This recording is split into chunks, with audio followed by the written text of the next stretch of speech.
صدر مجلس تمام معزز مہمانان کا بہت شکریہ کہ انہوں نے اپنی مصروفیت میں سے وقت نکالا اور یہاں تشریف لائے. آپ سب حاضرین کرام کی تشریف آوری کا بھی بہت شکریہ.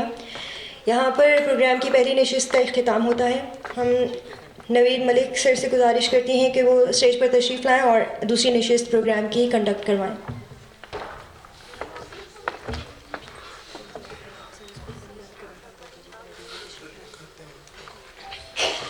ڈاکٹر عثمان غنی راج صاحب ہمارے ساتھ ہمارے پروگرام میں تشریف لا چکے ہیں.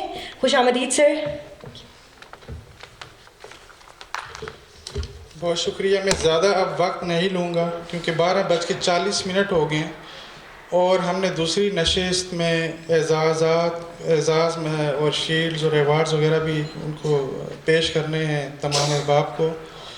تو ہماری دوسری نشست کے جو صدارت فرمائیں گے وہ بین الاقوامی شہرت یافتہ شاعر، ادیب، نقاد، افسانہ نگار، عہد ساز نقاد اور افسانہ نگار ہیں محمد حمید شاہد صاحب.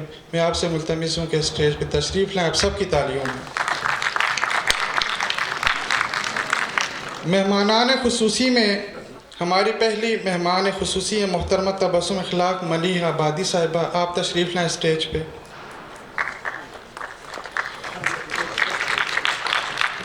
محمد Tanveer Majid executive director Punjab arts council. آپ بھی اسٹیج پہ تشریف لائیں مہمان خصوصی کی حیثیت سے. آپ سب کی تالیوں میں. مہمانان اعزاز میں محترم سجاد حسین صاحب تشریف فرما ہے تو تشریف لائیں اسٹیج پر. ڈاکٹر پروفیسر اظہر علی شاہ صاحب وائس چانسلر سندھ یونیورسٹی جام شورو کیمپس. آپ سب کی تالیوں میں. تشریف لائیں.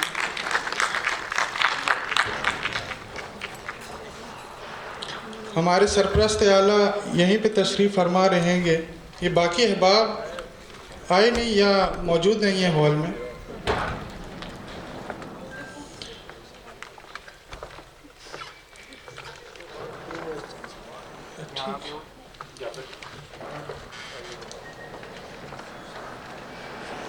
اچھا صاحب صدر کچھ احباب یہاں پہ آ نہیں سکے تو ہم لوگوں نے اس دفعہ یہ سوچا کہ صدارتی کلمات بھی ہم ایوارڈ دینے سے پہلے ہی تو اس میں بھی جو احباب یہاں پہ تشریف فرما ہیں ان سے گزارش ہے کہ 2 منٹ 3 منٹ جمعے کا آج جمعہ بھی ہے ورنہ ہم اس کے بعد لے جا سکتے تھے اپنا پروگرام کو تھوڑا سا بڑھا دیتے وقت.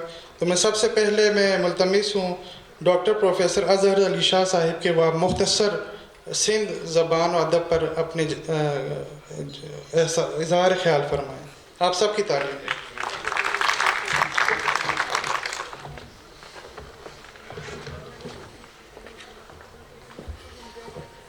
بسم اللہ الرحمن الرحیم. الحمدللہ رب العالمین.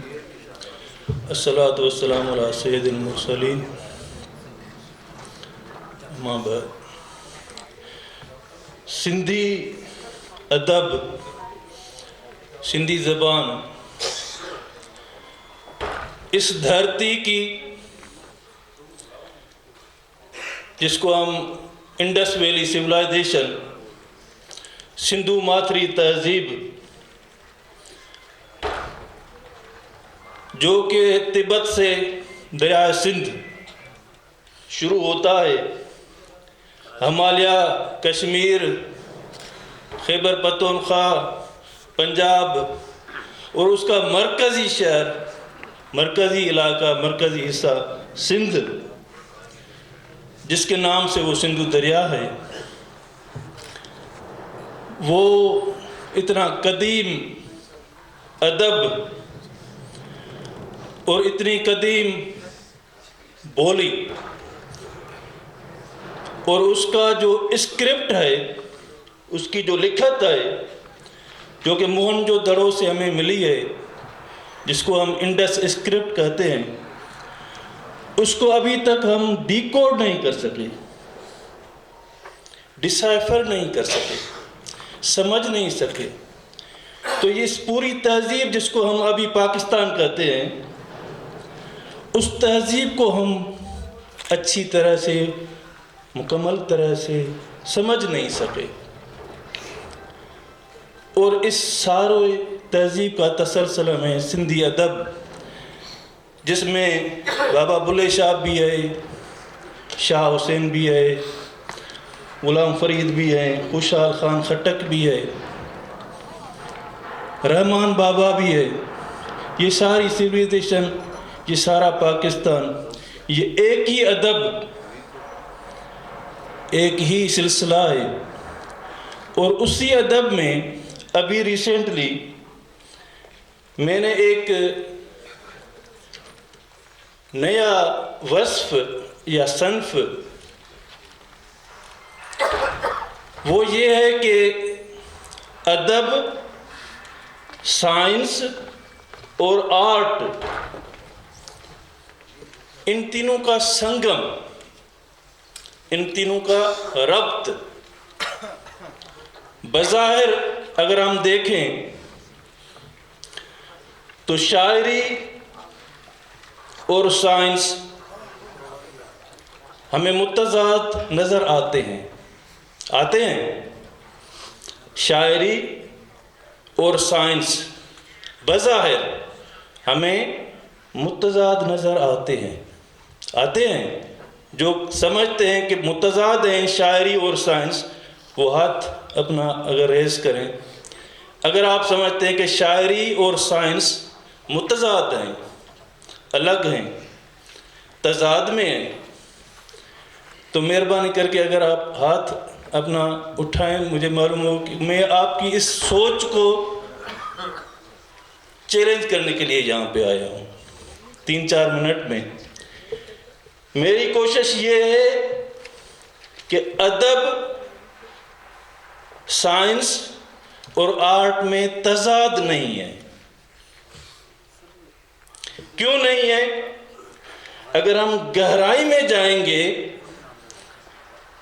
اور شاعری کو پڑھیں گے، اس شاعری کو جس کو ہم آفاقی شاعری کہتے ہیں، ایٹرنل، تو اس شاعری سے جو پیغام ہمیں ملتا ہے، جو خیال ملتا ہے، جو فکر ملتا ہے، اس فکر، اس خیال، اس پیغام کی ہم آہنگی ہمیں ملتی ہے تجربہ گاہ، لیبارٹری، سائنسی علم سے۔ بالکل ہم آہنگی ملتی ہے، ربط ملتا ہے، کوآرڈینیشن ملتی ہے۔ اور یہی سلسلہ ہے جس کو علامہ اقبال کہتا ہے کہ علم کی 3 اقسام ہیں، اور ان تینوں علم کا، تینوں اقسام کا آپس میں ربط ہے۔ کیا ربط ہے؟ پہلا قسم ہے علم الاسماء، وَعَلَمَ الْآدَمَ أَسْمَاءَ كُلَّهَا، آدم کو علم دیا گیا چیزوں کے ناموں کا۔ This is the scientific knowledge, names of the things، جو کہ آدم کو جو 5 سینسز ہیں، حواس خمسہ، جو مٹیریل ہیں، مادی حواس ہیں، ان حواس کو ذریعے سے سینس پرسیپشن والا جو علم دیا گیا، this is the scientific knowledge، جو ابھی بھی ہم لیبارٹری میں کرتے ہیں، تجربہ گاہ میں کرتے ہیں، حاصل کرتے ہیں یہ علم۔ پھر آدم سے نافرمانی ہوئی اور وہ دیا گیا سائنسی علم چلا گیا، اب ہم اس کو ریسٹور کر رہے ہیں۔ اسی لیے کہتے ہیں کہ علم مومن کی میراث ہے۔ اب وہ ہم کوشش سے وہ سائنسی علم یہاں تک پہنچے ہیں جو ابھی سائنٹیفک ڈسکوریز ہیں۔ دوسرا قسم علامہ اقبال کہتا ہے علم الکلام، علم الکتاب۔ جب آدم سے غلطی ہوئی تو پھر تزکیہ نفس کے لیے، رہنمائی کے لیے، ہدایت کے لیے جو علم دیا گیا، that is called revealed knowledge, revealed knowledge. اور وہ پاک کتاب جو وحی کے ذریعے، پیغمبروں کے ذریعے دیا گیا، وہ دل کی صفائی کے لیے ہے۔ اور جب دل کی صفائی ہوتی ہے اس علم کے ساتھ، تو ہمیں تیسرا علم ملتا ہے، تیسرے قسم کا علم ملتا ہے جس کو ہم کہتے ہیں انسپائرڈ نالج.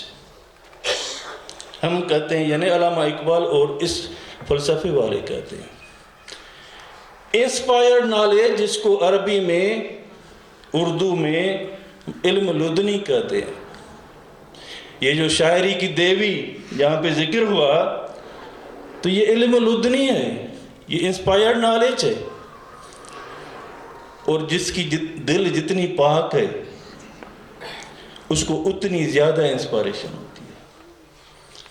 اور اس انسپائریشن کے اپنے 5 حواس ہیں جو غیر مادی ہیں، امٹیریل ہیں. اور وہ کون سے ہیں؟ شارٹ میں بتائیں کہ وہ فراست ہے، وہ حدث ہے، دلیل ہے، منطق ہے، لاجک ہے، وزڈم ہے، وہ الہام ہے، وہ کشف ہے، اور اس کا اعلیٰ درجہ وہی ہے جو پیغمبروں کو ملا. تو ابھی ہمیں کشف بھی ہو سکتا ہے، ابھی ہمیں الہام بھی ہو سکتا ہے، حدث بھی ہو سکتا ہے، ہمیں فراست بھی ہو سکتی ہے، اور یہ سارا علم لدنی ہے. اور علامہ اقبال کہتا ہے کہ ان ساروں میں ربط ہے. یہ سارے جب تک ایک انسان میں علم نہیں ہے تو اس کا جو علم ہے وہ امبیلنسڈ ہے. اسی ربط کے اوپر میں نے اپنا کتاب لکھا ہے سائنس ادب آرٹ سندھی میں، اور اس پہ مجھے یہاں پہ میں ممنون ہوں کہ اس کتاب پہ یہاں پہ ایوارڈ آج مجھے دیا گیا ہے. میں نوید ملک صاحب کا، شہزاد الفق کا، ادب سماج انسانیت فورم پاکستان کا ممنون ہوں. اس موضوع پہ باتیں ہو سکتی ہیں، لیکچرز ہو سکتے ہیں، کہیں پہ بھی پاکستان میں آپ کروانا چاہ رہے ہیں، میرے بک کے اوپر اس موضوع کے اوپر میں حاضر ہوں گا. اور اسی موضوع پہ میں نے شاہ عبداللطیف بھٹائی کی شاعری، شیخ ایاز کی شاعری، علامہ اقبال کی شاعری، اس میں سائنسی فکر، اس کے کافی سارے میں لکھ کے آیا ہوں، ٹائم نہیں ہے تو میں ابھی نہیں پڑھ سکتا، لیکن ان شاعری کو میں نے ابھی جو ماڈرن سائنٹیفک تھیوریز ہیں، جس میں یونیفائڈ تھیوری آف فورسز ہے، جس میں فوٹو سنتھسس ہے، کس طرح سے علامہ اقبال ان کو بیان کرتا ہے، وہ اشعار میں آپ کو بتا سکتا ہوں اگر کہیں پہ بھی آپ یہ پروگرام وغیرہ ارینج کریں گے. مہربانی. یہ تھے اظہر علی شاہ صاحب.